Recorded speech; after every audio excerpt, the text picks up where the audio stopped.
Hey everybody, I'm Robin. This is going to be the first of my video blogs which I'm doing to supplement this ICT course on web learning. Today I'm going to talk about three things, that is web-based learning. I'm going to be talking about this book for the first reading, and I'm also going to look at some examples of good and bad website design, which is all going to be very useful information for when we actually go ahead and make our own examples of online learning environments. Okay, first up is examples of web learning. Web-based learning comes in many guises. Probably the most widely known and one of the more informal methods is to simply Google things. Google is a very powerful search engine, and as I'm demonstrating now, I can just type in anything I like. Already comes up with search results, even if I misspell things. Just tap it in and comes up with a list of suitable searches for whatever I've typed in this case Roehampton. So, you know, even if I didn't know the university website, I could quite easily find it through this. That's an example of a very powerful web search engine which has become very popular in recent years, and most children will probably be natively familiar with that.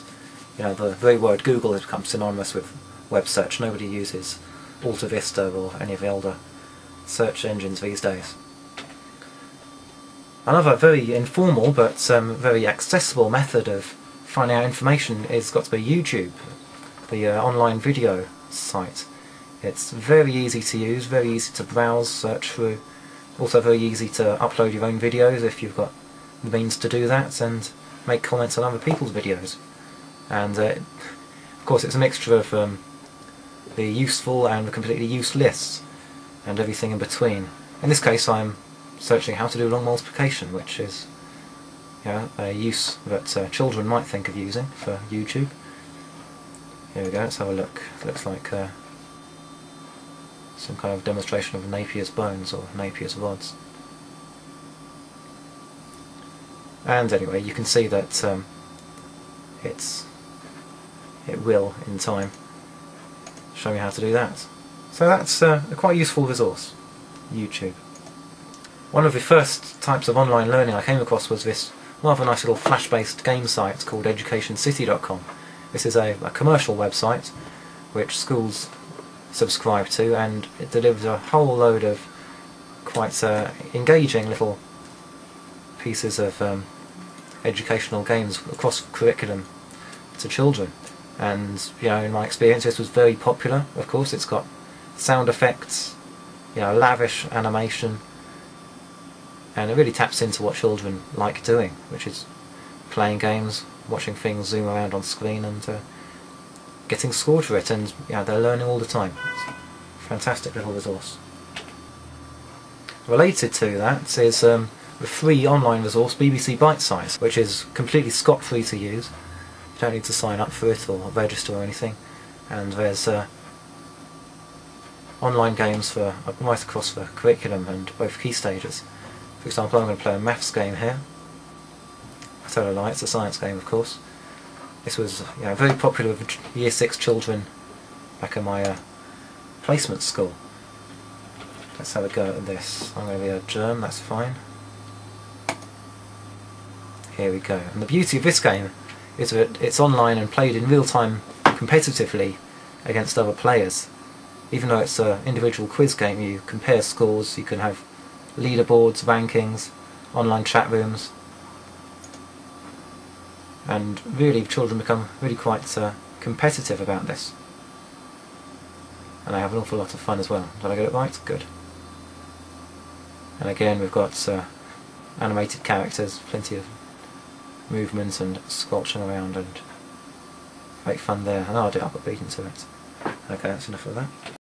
Okay then, book review time. This week's reading was called Web Style Guide 2nd edition by Patrick J. Lynch, Sarah Horton, this nice green book here.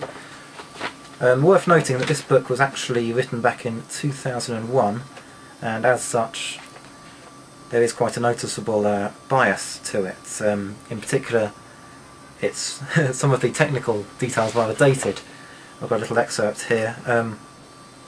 A big bold graphic may tease casual web surfers, but if it takes an average reader 30 seconds to download the top of the page, then you're going to lose your reader. That's absolutely ridiculous by today's standards. Nobody has a dial-up connection that slow that the loading time of a page really is an issue. In fact, probably most children would find that quite a funny concept. You know, if you told them that back in the good old days, people used to wait the best part of a minute for a single web page to load. You know, that's without flash games, without sound, just a normal page of text and graphics. They wouldn't believe you. So maybe that's a consideration that we don't need to take these days. Also, the aesthetic that they're trying to get across is a very characteristically turn of the century, early 2000s. It's all, lots of white space, real clean lines, pastel colours, which is probably still applicable today, but of course fashions change, things move on. First off, I chose my old primary school, Frogmore, back in Surrey. So it was the school I went to a very long time ago. Well, what can we see? It's a very green and blue page. It's rather garish, in fact.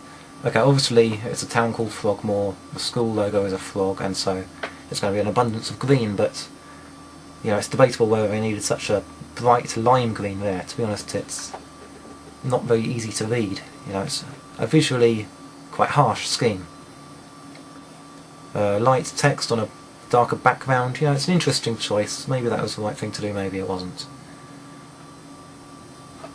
There's a funny sort of balance of text and images here.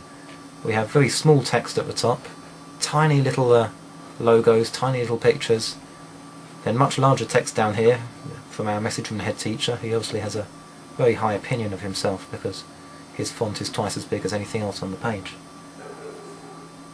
The rest of the layout is fairly sound.